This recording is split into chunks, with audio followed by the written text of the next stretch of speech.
আসসালামু আলাইকুম।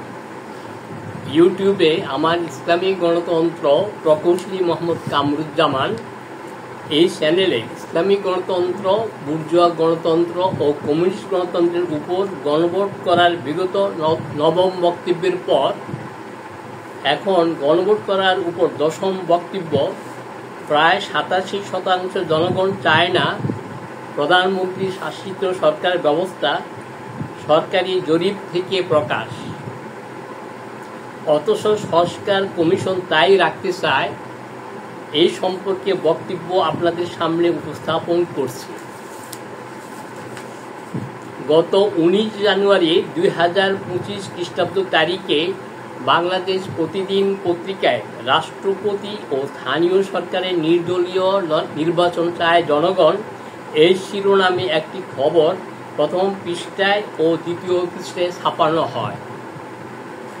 এর থেকে দেখা যায় নির্বাচন ব্যবস্থা সংস্কার কমিশন বিগত বছরের ডিসেম্বর মাসে নির্বাচন বিষয়ে সংস্কার প্রস্তাব তৈরির জন্য একটি জাতীয় জনমত জরিপ সরকারি প্রতিষ্ঠান বাংলাদেশ পরিসংখ্যান ব্যুরোর মাধ্যমে চালায়।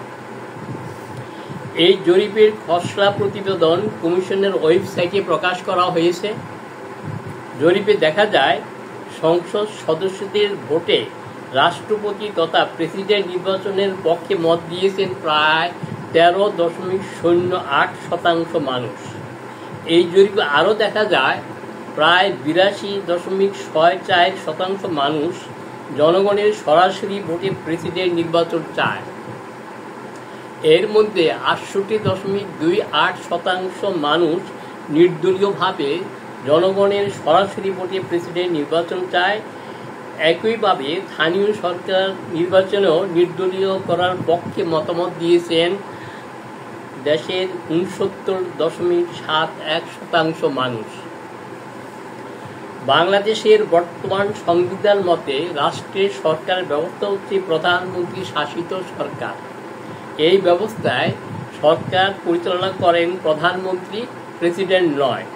মাত্র 13.08% জনগণের সংসদ সদস্যের দ্বারা প্রেসিডেন্ট নির্বাচন চাওয়া থেকে বোঝা যায় অবশিষ্ট প্রায় 87% জনগণ সংসদ সদস্যদের দ্বারা নির্বাচিত বা সমর্থিত প্রধানমন্ত্রী শাসিত সরকার ব্যবস্থা চায় না।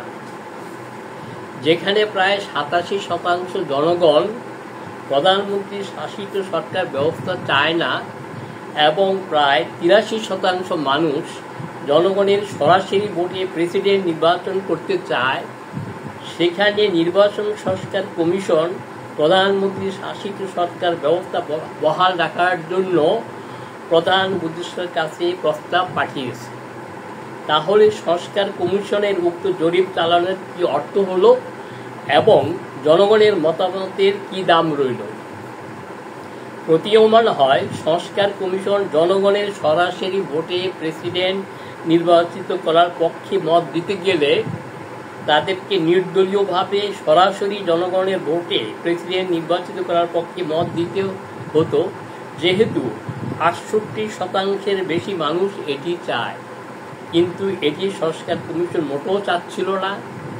তাই তারা মাত্র 13.08% জনগণের সংসদ সদস্যদের দ্বারা প্রেসিডেন্ট নির্বাচন ব্যবস্থা চাওয়াকে, অর্থাৎ 13.08% জনগণের প্রধানমন্ত্রী শাসিত সরকার ব্যবস্থা চাওয়াকে সমর্থন দিয়েছে। এটি গণতন্ত্র সম্মত কাজ নয়। অন্যদিকে তারা 69.71% মানুষের নির্দলীয়ভাবে স্থানীয় সরকার নির্বাচন করার মতামতকে গ্রহণ করেছে। কিন্তু 68.28% মানুষের নির্দলীয়ভাবে জনগণের সরাসরি ভোটে প্রেসিডেন্ট নির্বাচন করার মতামতকে বিবেচনায় নেয়নি। সম্ভবত এর কারণ হচ্ছে নির্দলীয়ভাবে সরাসরি জনগণের ভোটে প্রেসিডেন্ট নির্বাচিত হলে এতে কোনো রাজনৈতিক দল অংশগ্রহণ করতে পারে না এবং সরকার পরিচালনার দায়িত্ব থাকে নির্দলীয়ভাবে নির্বাচিত প্রেসিডেন্টের উপর। অর্থাৎ তখন আর কোনো রাজনৈতিক দল থাকার প্রয়োজনীয়তা থাকে না। মনে হয় ইরানে বর্তমানে যে রাজনৈতিক দল ছাড়া জনগণের সরাসরি ভোটে প্রেসিডেন্ট নির্বাচিত হয় তা নির্বাচন সংস্কার কমিশনের সদস্যগণ জানেন না।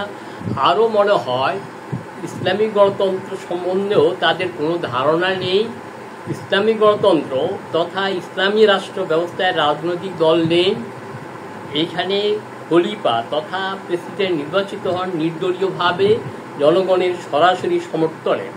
ইরানে প্রেসিডেন্ট নির্বাচনে স্বেচ্ছায় প্রার্থী হওয়া যায়, কিন্তু ইসলামী গণতন্ত্রে স্বেচ্ছায় প্রার্থী হওয়া যায় না। ইসলামী গণতন্ত্রে কীভাবে খলিফা তথা প্রেসিডেন্ট নির্বাচন হয় তা জানার জন্য ইউটিউবে ইসলামী গণতন্ত্র প্রকৌশলী মোহাম্মদ কামরুজ্জামান এই চ্যানেলে খলিফা নির্বাচনের উপর আমার পর্ব 4 খণ্ড 3 থেকে পর্ব 4 খণ্ড 14 পর্যন্ত ভিডিওগুলি দেখতে পারেন। এখানে উল্লেখ্য যে ইসলামী গণতন্ত্রে তথা ইসলামী রাষ্ট্র ব্যবস্থায় জাতি ধর্ম বর্ণ নির্বিশেষে সবারই অধিকার আছে।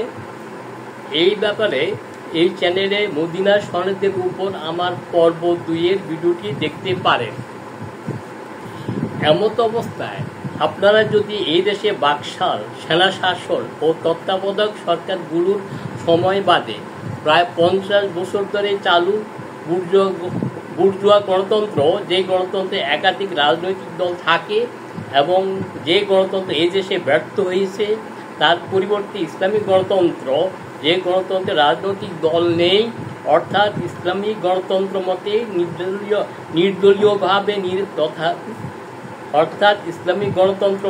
নির্দলীয়ভাবে নির্বাচন তথা ইসলামী রাষ্ট্র চান, তাহলে ইসলামী গণতন্ত্র, বুর্জোয়া গণতন্ত্র ও কমিউনিস্ট গণতন্ত্রের উপর গণভোট করার দাবিকে